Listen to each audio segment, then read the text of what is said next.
नमस्कार, स्वागत है आपका डिविजन पंचकी में। देखिए 17 बीपीएससी पीटी का जो 13 दिसंबर 2024 को एग्जाम हुआ था, सभी लोगों को लगभग पता ही होगा कि बीपीएससी के द्वारा ये जो एग्जाम हुआ था, इसके 4 प्रश्न डिलीट कर दिए गए। कौन-कौन प्रश्न डिलीट किए हैं, पहले ये जान लीजिए। और ये देखिए डिलीट करने से किनको फायदा होगा, किनको नुकसान होगा, ये भी हम लोग आज समझ लेते हैं, ठीक है। तो बीपीएससी में सब फंडा चलता ही रहता भैया, ठीक है। तो देखिए सबसे पहले एक प्रश्न देखिए यहाँ पर डिलीट जो किया गया है, जो पहले से ही डिस्प्यूटेड था कि बिहार के सकल घरेलू उत्पाद में कृषि का कितना योगदान है, ये वाला डिलीट किया गया है। फिर एक दूसरा प्रश्न जो है डिलीट किया गया, ये है भारतीय रिजर्व बैंक के अनुसार वित्तीय वर्ष 2025 के लिए हेडलाइन मुद्रास्फीति का अनुमान क्या है, ये वाला डिलीट हुआ है।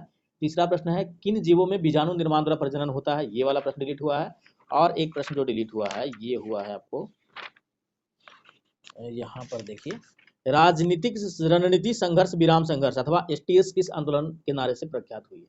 तो ये 4 प्रश्न डिलीट हुए, ठीक है। तो देखिए अब ये जो 4 प्रश्न डिलीट हुए इसमें देखिए किसको कितना फायदा होने वाला है, ये आप ध्यान से समझ लीजिए।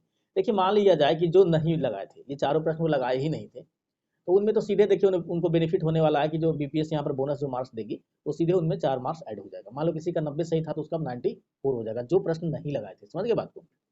अब क्या था कि कोई प्रश्न लगाए थे उनका सभी गलती था, एक गलती था, जो भी था, तो मान लो कि उनका 4 गलत था, ठीक है। तो गलत था तो डिलीट हुआ, मार्क्स मिलेगा तो उतना ही पर आ गया। लेकिन उनको फायदा ये होगा कि उनका जो निगेटिव बन रहा था ना, 4 मार्क्स का जो निगेटिव बन रहा था, ठीक है, वो निगेटिव उनमें बचेगा, ठीक है। मतलब मान लो 3 भी गलत था तो एक यहाँ से सही सीधे आपको निगेटिव वाला मार्क्स बच जाएगा, ठीक। और जो मान लो पहले जो लगाए थे और आंसर के अकॉर्डिंग उनका सही था, उनका मान लो 90 था तो बोनस देके 90 ही रह जाएगी, बात समझ गए। लेकिन यहाँ पर जो निगेटिव लगाए थे, ठीक है, निगेटिव लगाए थे उनका तो बढ़ेगा ही बढ़ेगा, प्लस निगेटिव वाला मार्क्स जो बचा वो भी उनको बेनिफिट देगा। और यहाँ पर 1 मार्क्स, आधा मार्क्स, 0.3 मार्क्स यदि बढ़ता है, ठीक है, तो उनको बहुत ज़्यादा बेनिफिट होगा, क्योंकि लास्ट में जो है स्टूडेंट बहुत अंदर बाहर होते हैं, ठीक है ना।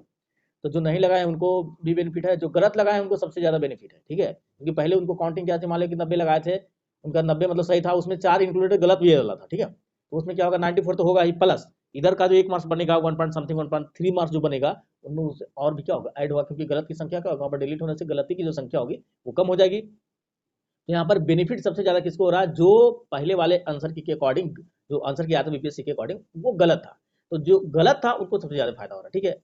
बाकी का जो नॉर्मल है जो डिलीट हुआ है तो जो बोनस मार्क्स मिलेगा वो सबको मिलेगा। लेकिन जिनका सही था पूरा का पूरा पहले, उनमें थोड़ा सा तो कम बेनिफिट होगा। जो गलत लगाए थे उनको सबसे ज़्यादा बेनिफिट है, ठीक है। और बाकी जो नहीं लगाए उनको भी बेनिफिट है। तो यहाँ पर बीपीएससी की तरफ देखिए अभी, यार फाइनल आंसर की जब आता है तो क्या होता है पता नहीं, हो सकता है इसी पर रिजल्ट आ जाए। तो देखिए जो भी होगा आगे हम लोग देखेंगे। फिलहाल तो यही है कि ये जो प्रश्न डिलीट हुए हैं, इससे कुछ अभ्यर्थी को प्रॉफिट होने वाला है तो कुछ को यहाँ पर नुकसान भी होने वाला है, ठीक है। और उनमें आप जानते हैं कि 1 मार्क्स आधा मार्क्स से बहुत ज़्यादा डिफरेंस होता है। तो भैया बीपीएससी में सिलसिला चलता ही रहता है, पहले भी उठाकर इतिहास देखिए तो ऐसा सिलसिला चलता ही रहा है, अभी भी चल ही रहा है। बाकी तो इस बार का आपको पता ही है कि क्या क्या हो रहा है ना। तो चलिए जो भी होगा, जो हुआ है उसी के अकॉर्डिंग देखते हैं कि आगे रिजल्ट में क्या होती है। बाकी जो लोग प्रिपरेशन में लगे हुए हैं लगे रहिए। थैंक यू, जय हिंद।